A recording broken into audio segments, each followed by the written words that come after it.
Hey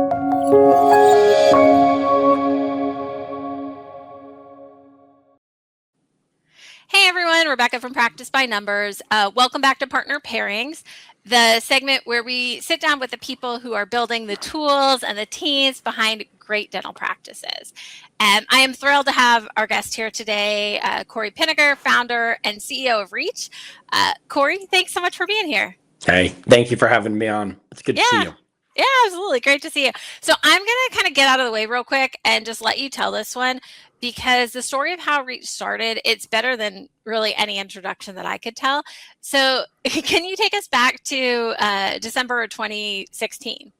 Yeah, I am number one, just genuinely very lucky, right place at the right time. But I was an early employee at Weave when it was getting started, and they had a small service arm. It was called Recall Solutions, and it just did overdue patient recare calls for dental practices. And Weave needed to make a significant reduction in force according to their investors. And so the two co-founders, Brandon and Jared, they were brothers, the COO and CEO, came to me, and the guy I bought the business with, his name is Casey, and we're like, hey, would you be willing to take the Recall Solutions brand and run it? And I'm going to BYU. I think I was in my junior year at the time. I was getting ready to do sovereign credit risk in investment banking that summer. And I called my dad and I'm like, Dad, I've got the best opportunity in the world. I can buy a dental call center. And my dad was like, this is the worst idea I've ever heard. And so I was like, perfect, I'm interested. So I went back to Brandon and Jared and told them we would do it. And they ended up selling us the business, no strings attached, genuine, really good people for $1. And that's nearly 9 years ago now. That's awesome. So tell me, like, what did it look like? So you take over this business. I'm assuming, are you hiring and training people like locally, or? Oh yeah. Okay. We used the office space right next to Weave's office, and they gave us some computers that we wiped and restarted and used. But I mean, they pretty much gave us a out of the box Lego set ready to use. So we were in Weave's office, and we had our offices in Utah with 30,000 plus square feet up until just a few years ago. Okay. So yeah, so you ran it that way for quite a few years, and I think COVID hit, right? So what, for lack of a better word, like what broke first? Well, so I am stubborn. My mother would be the first to admit. And when COVID happened, like beyond the times where like we had to legally have people, at home, we were in office. We valued that culture. What Yeah. ultimately broke it for us is we were looking at our P&L. And we're a service-based business. Like we don't have the ability to every month lose money as we grow. Yeah. And so we got some money from the PPP loans and some other things. But as labor continued to go up, we couldn't every 3 months go to our dentists and say, hey guys, we're now charging more for a recall appointment or an insurance verification because labor's gone up again. And I'm driving home after work most nights going through In-N-Out or Wendy's. And I'm like, they're paying $18.50 in Utah County. And so we just saw the writing on the wall, and we're truly feeling the financial pressure of like, Yeah. we can't up and up and up and up and up and up and up in our prices. And so we need a different way of doing it. And so the idea of hiring a few people internationally to see how it would go started. I was super anti. That's what I've seen, like that you were just like very against hiring anybody, especially from Latin America. But tell me, like, what changed your mind? I don't think we had a choice. Yeah. But I truly think what drives great innovation is where people have their backs against the wall. Yeah. And when people have their backs against the wall, it's like, I'm going to do whatever it takes. And ultimately, if labor continued to go up and we couldn't continue to increase our pricing, we were just going to run our business into bankruptcy. Mhm. And so it was like, well, we have no other option.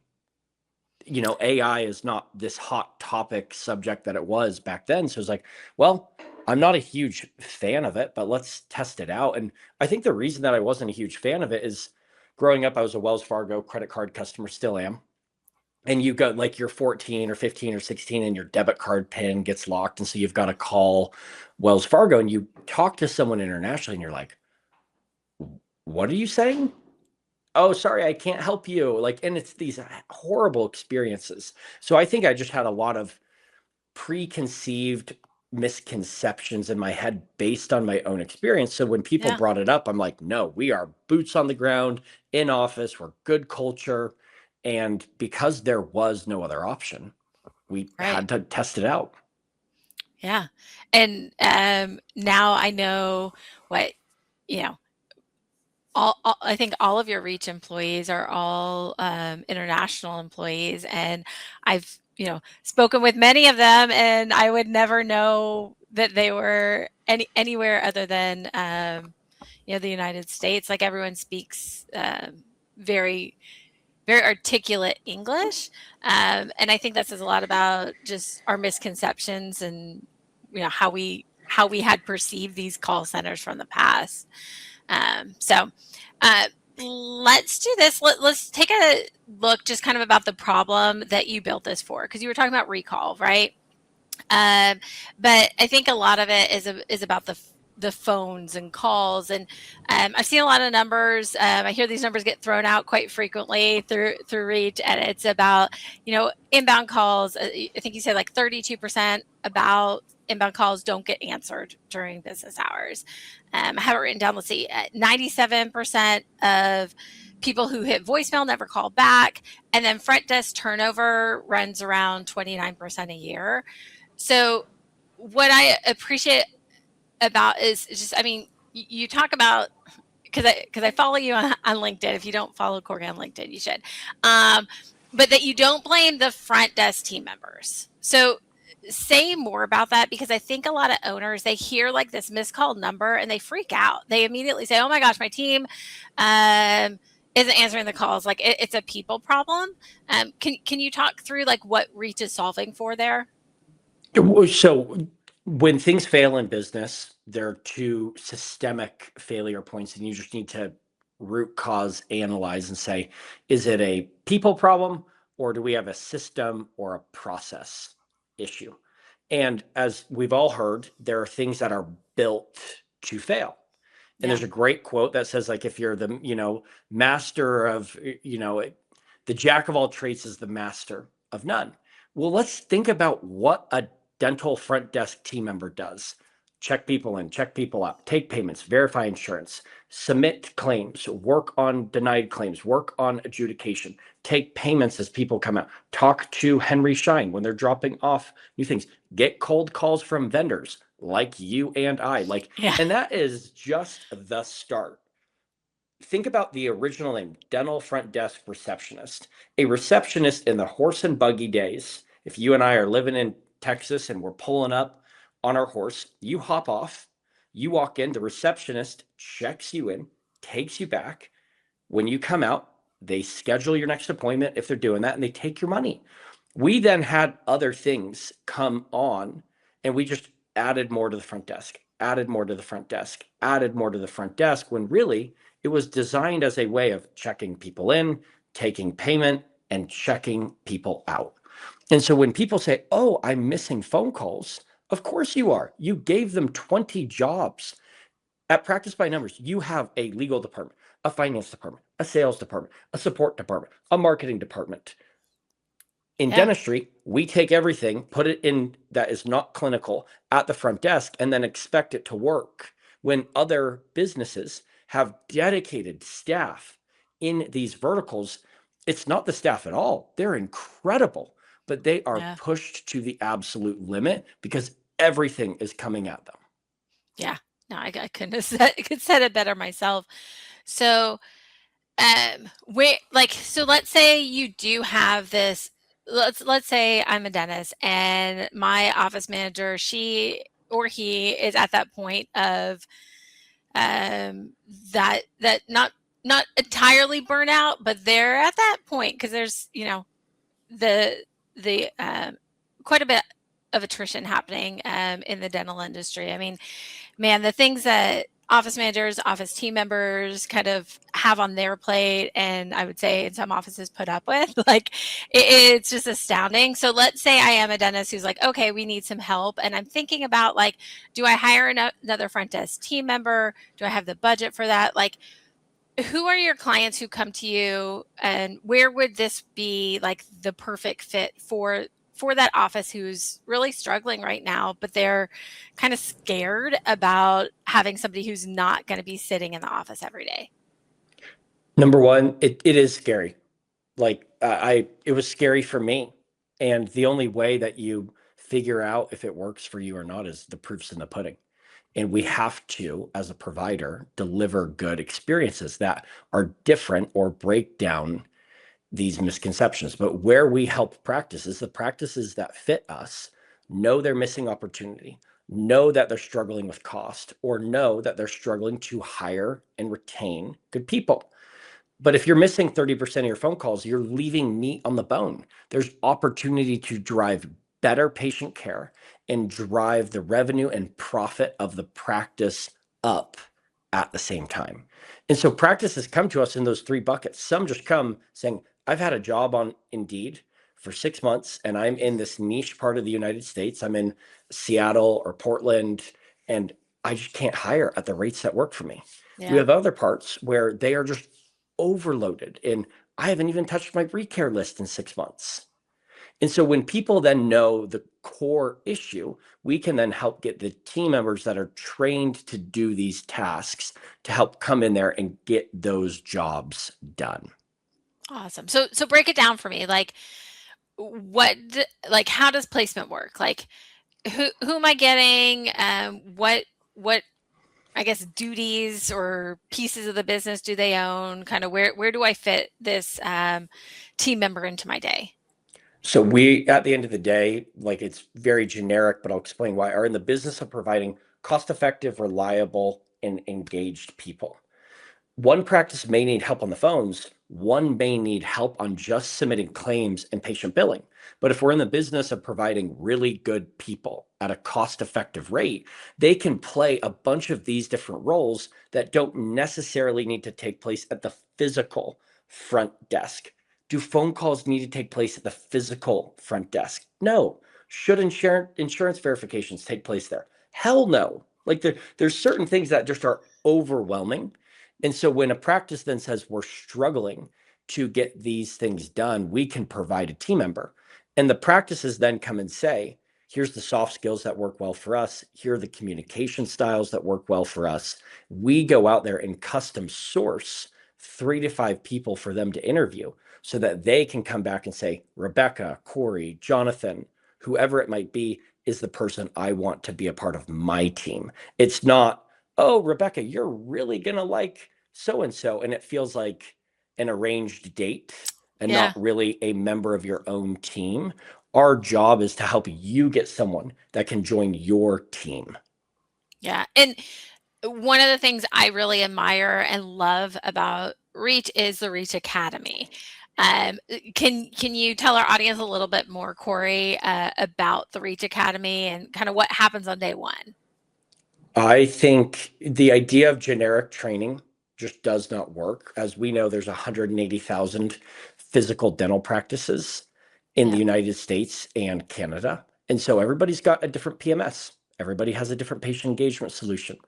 Everyone's using different tasks. And so the academy builds out a custom learning journey dependent on the technologies that the practice is using and the tasks the team member is hired to do, so that they're actually getting training, not that is just generic for Open Dental, EagleSoft, and Dentrix and a bunch of other things, but that is actually specific to what they're going to do, so that when they then start working in the practice, their training can turn into competency.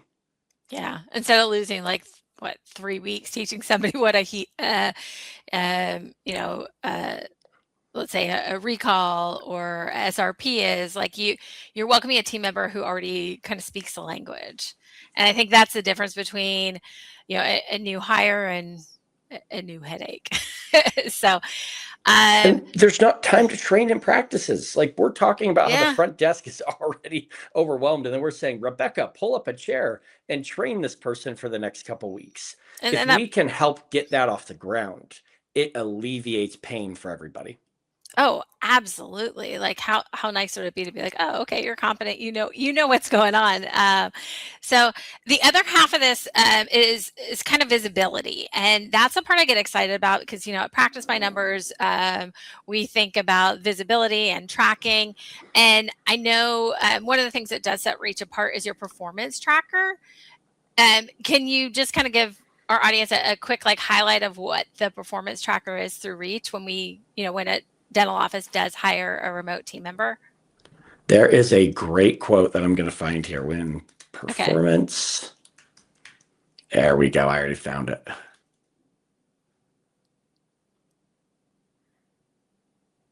Alrighty, here's one of my favorite quotes that kind of then surmises what we're trying to talk about here. And it's when performance is measured, performance improves.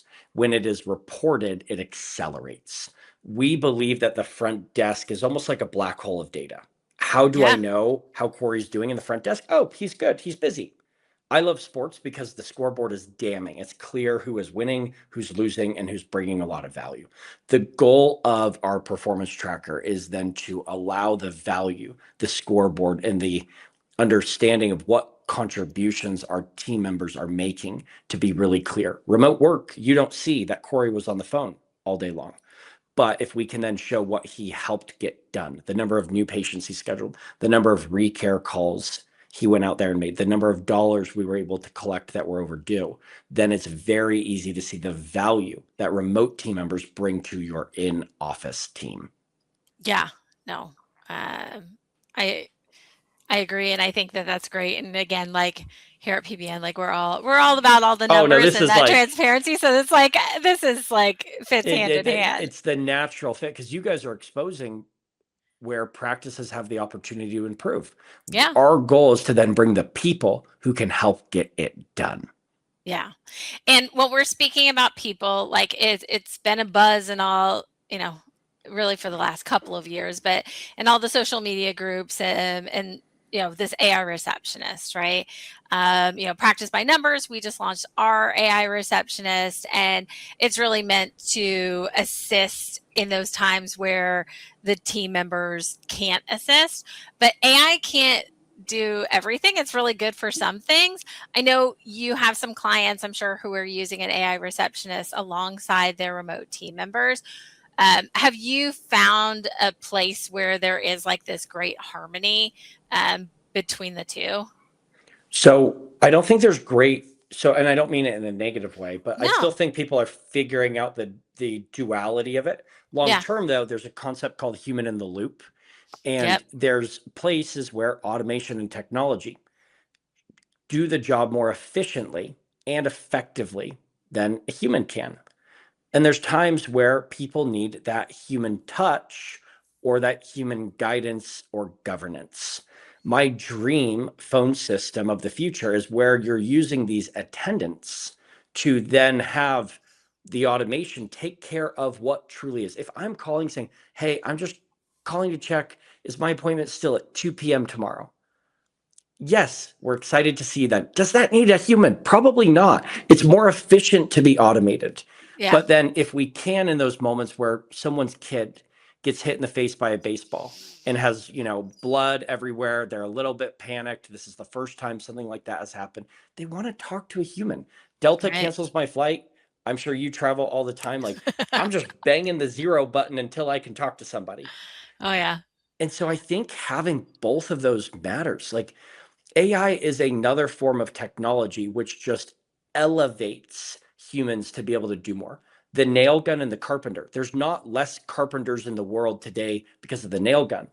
Carpenters produce more beautiful, ornate, and bigger homes. Technology enables, technology does not replace. There's only, according to the US Census, one job that has been automated by technology and eliminated by technology over the last 100 years.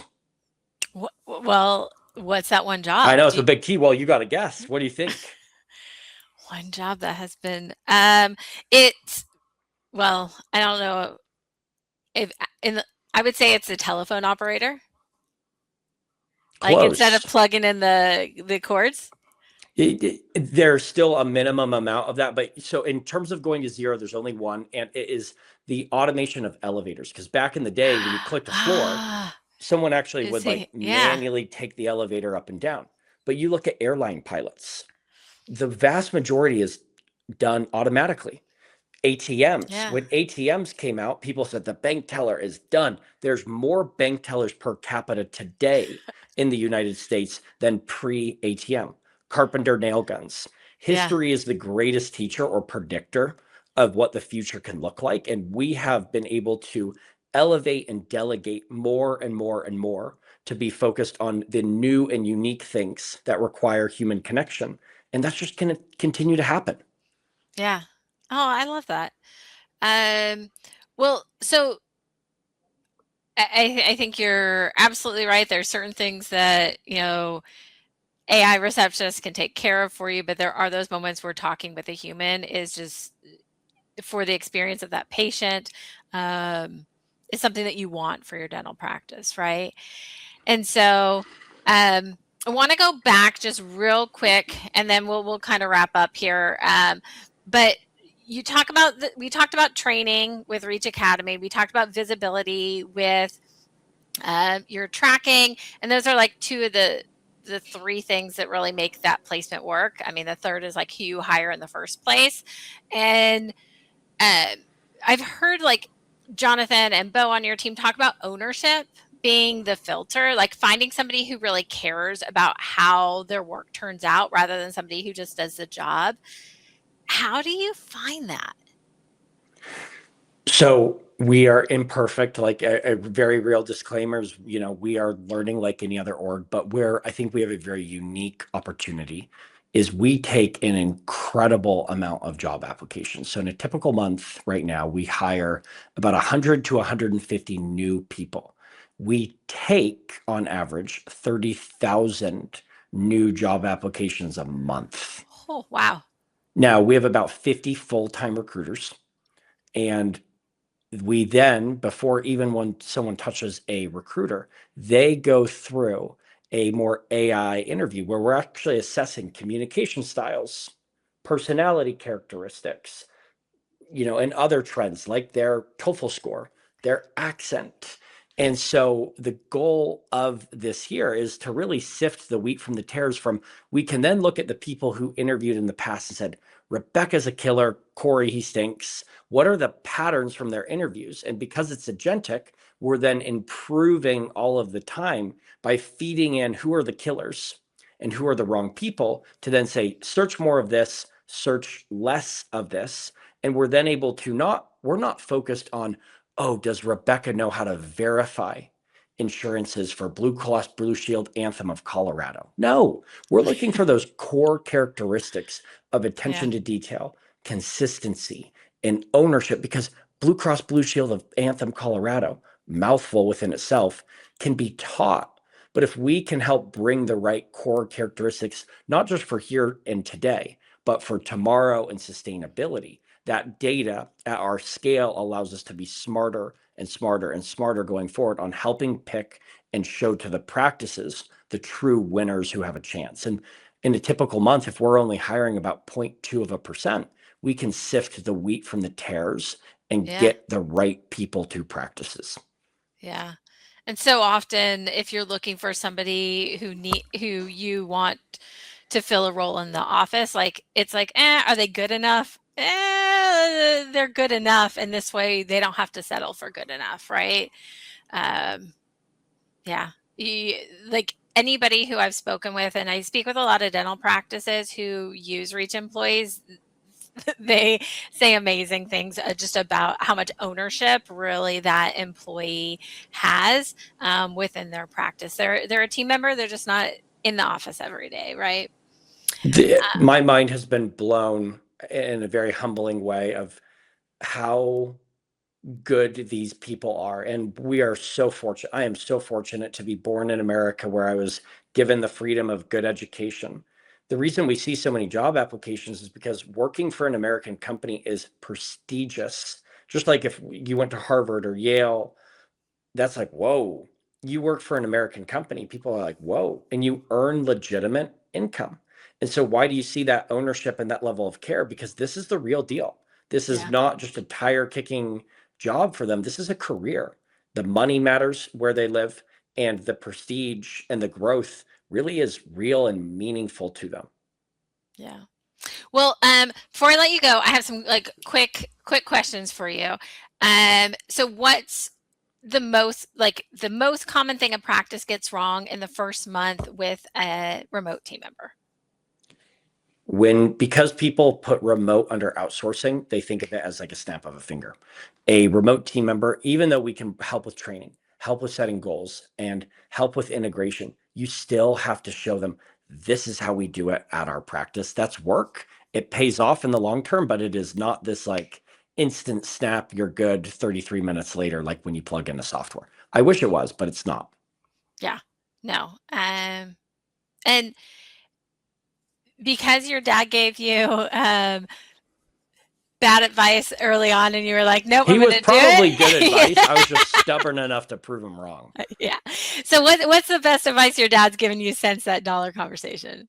Oh, my dad has provided more free consulting to the tune of probably $1 million of value than I could ever repay him. I think what my dad has taught me more than anything, not through teaching me, but through example, is good, consistent leadership. My dad has been kind my whole life, but my dad has been clear his whole life. Doesn't mean that every day I was like, wow, this is chummy. When I screwed up, I heard it. But my dad loved me enough to help me grow. In the first 5 years of my career, I thought being nice was being a leader. If we really care about our people, we have to go out there and have those hard conversations where we're pushing them and helping them to the next level. And my dad never talked about it. My dad lived it. Oh, yeah, clear is kind, right? And kind and nice are two entirely separate things, but be kind, right? Oh, your dad sounds like a wonderful man. Well, Cory, you are as well. Like, I really appreciate you coming on Thank and you. sharing some wisdom with us. What I keep coming back to is that like you didn't build this as a solution for a cheaper front desk. You built it around people who were already good. You gave them like real training before they ever get implemented within an office or become a team member within an office, and you made their work visible so that the practice can really see that true value of the team member, and the team member sees it as well, so they take pride in what they do. They have that ownership. It's a different kind of answer to a staffing problem, and so we're really happy to be a partner of Reach. Now, if you want to learn more about Reach, just head to getreach.co. And as I mentioned earlier, I mean, you can find Cory on LinkedIn, where he's easy to find. He's worth following. Hey, there's only one Cory Pinegar in the world, so you can hunt me down quite easy. Awesome. Well, thanks y'all for listening, and we'll see you on the next Partner Pairings. Thank you, everybody. Bye.